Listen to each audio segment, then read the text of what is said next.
I would like to introduce you to Tender Mercy, which is one of our quilts in the stained glass block collection. We'd like to show you what you need in order to make Tender Mercy.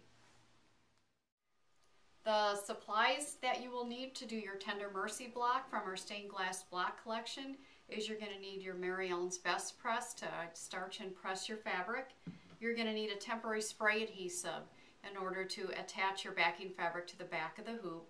You're going to need some way of transferring your designs to your machine.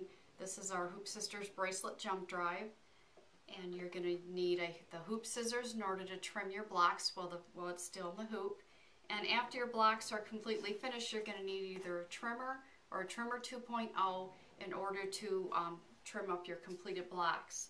The fabric and the thread that you'll need for Tender Mercy is you're going to need fabric 1, which is my red, and you're going to need fabric 4, which is here in this case is my blue. You're going to need your fabric for your lead. It is a stained glass block, and also your backing fabric.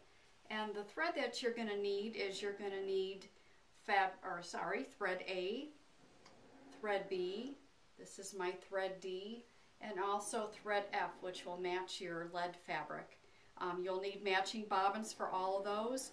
You'll need embroidery bobbin thread and also a water-soluble thread. And the first thing you do is you're going to hoop your battleizer in the hoop, and then we'll go to the machine and begin the block.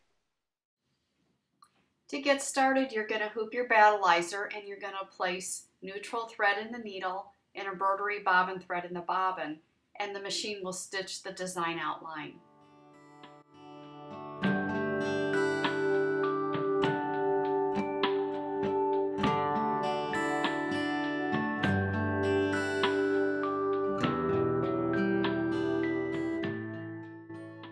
For step 2, you're going to place water-soluble thread in the needle only, and you're going to place your fabric 1 right side up, and then you're going to let the machine stitch the tack down stitch.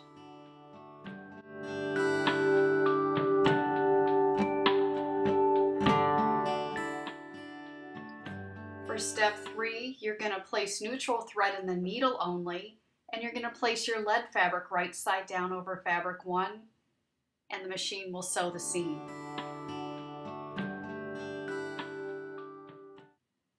For step 4, you're going to flip the lead fabric right side up, and you're going to finger press, and the machine stitches the tack down stitch.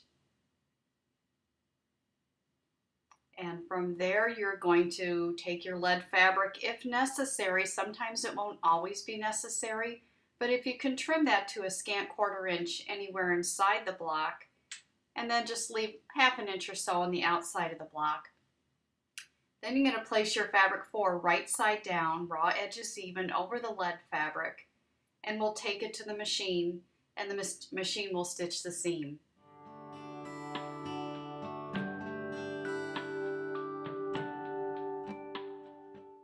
Then you're going to flip that fabric 4 right side up, and with water-soluble thread in the needle only, you can flip fabric 4 right side up, finger press, and stitch the tack down.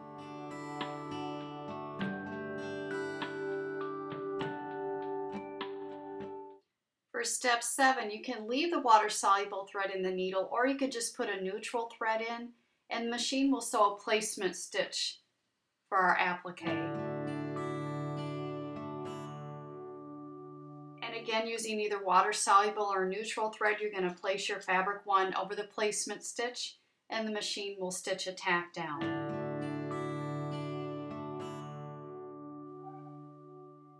After the tack down stitch is stitched, then you can trim close to the stitching as you would for machine applique.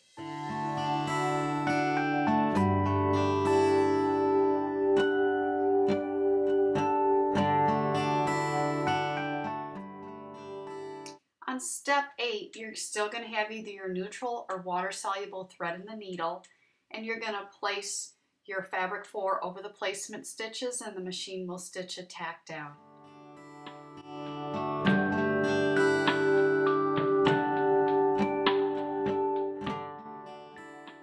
And just like before, you're going to trim the fabric right up to the stitching.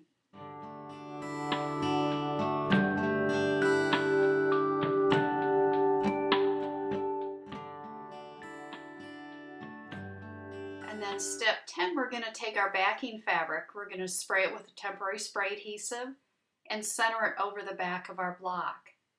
And then with water-soluble thread in the machine, we're going to take it to the machine and we're going to sew the basting stitch.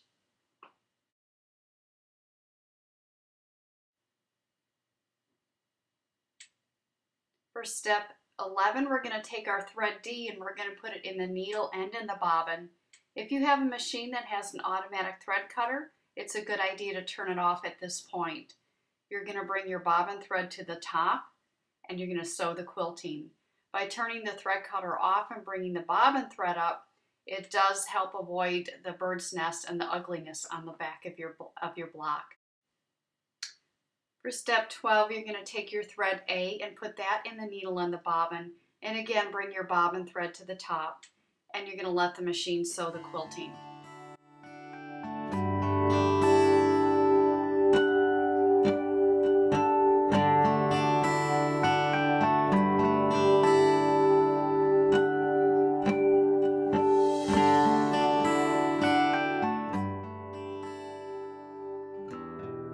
For step 13, you're going to take your thread F and put it in the needle and in the bobbin. And again, you're going to bring your bobbin thread to the top and the machine will sew the satin cover stitch.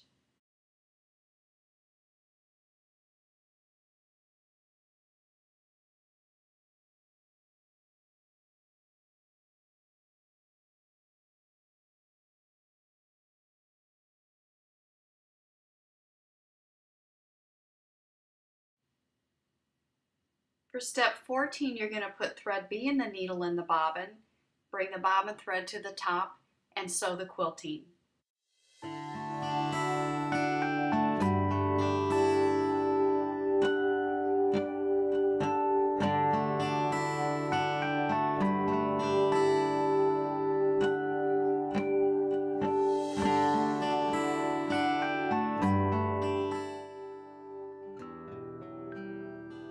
Now let's take a look at how to do the whole cloth version of Tender Mercy.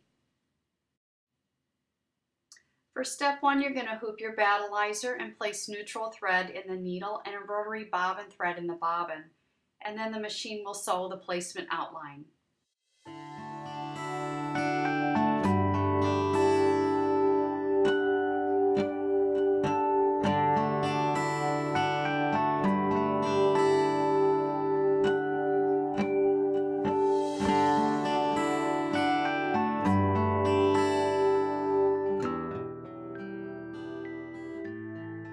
For step number 2, you're going to spray the wrong side of your backing fabric with temporary spray adhesive and adhere it to the back of your block. And then you're going to take your fabric 1 and center that over the placement stitch, and we'll take it to the machine and the machine will sew a basting stitch using water-soluble thread.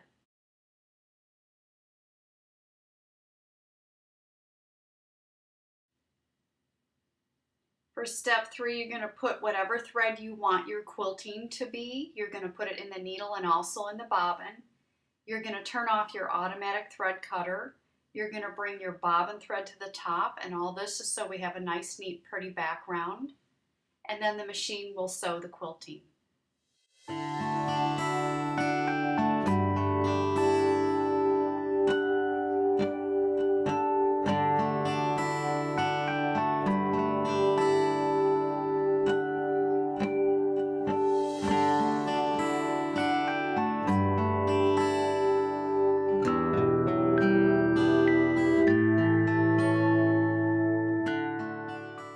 This is our Tender Mercy whole cloth version, and we're going to trim it today. We're going to use our trimmer by George 2.0, and on this block we're going to pretend that this corner is going to have binding on it. So whenever you have one of our blocks where the edge is going to have binding, you need to trim 1/4 inch from the basting line. So we'll turn our 2.0 trimmer upside down and place the basting line over the 1/4 inch line on the ruler, and trim through all layers, your top, your battleizer, and your back.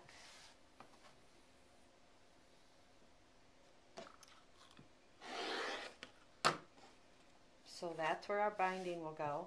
The other 2 edges are going to be joined to other blocks.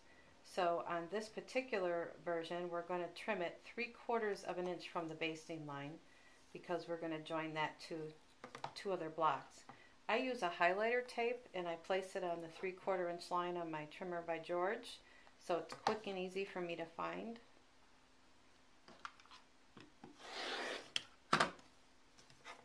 There's my 3/4 inch, and I'm going through all layers at this point. And then after that, you can pull back the top layer, put your metal edge to your trimmer by George up to the basting line, turn it back, and now I'm trimming off all of my battleizer and all of my backing. So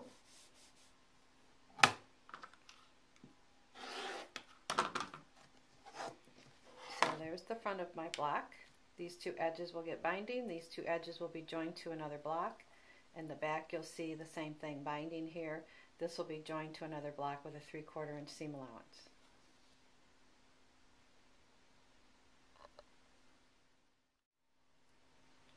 Now we're going to show you how to trim our Tender Mercy block from our stained glass collection.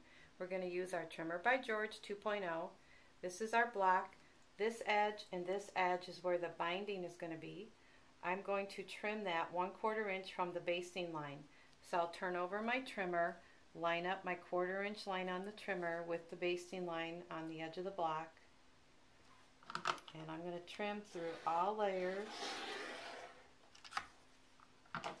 removing the batting and the backing, and I'll do that on these two sides.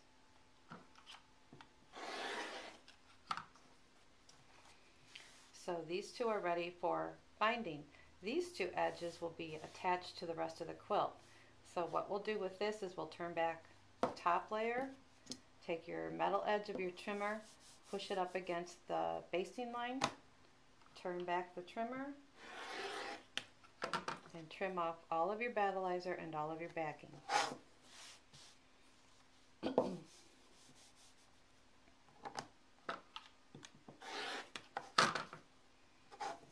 So now what's left to do, that's what the back will look like.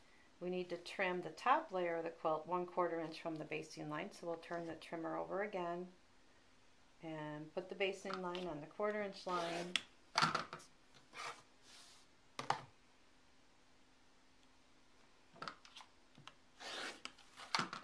So now we have our Tender Mercy stained glass block ready to put binding on that edge and join these two edges to your other quilt blocks.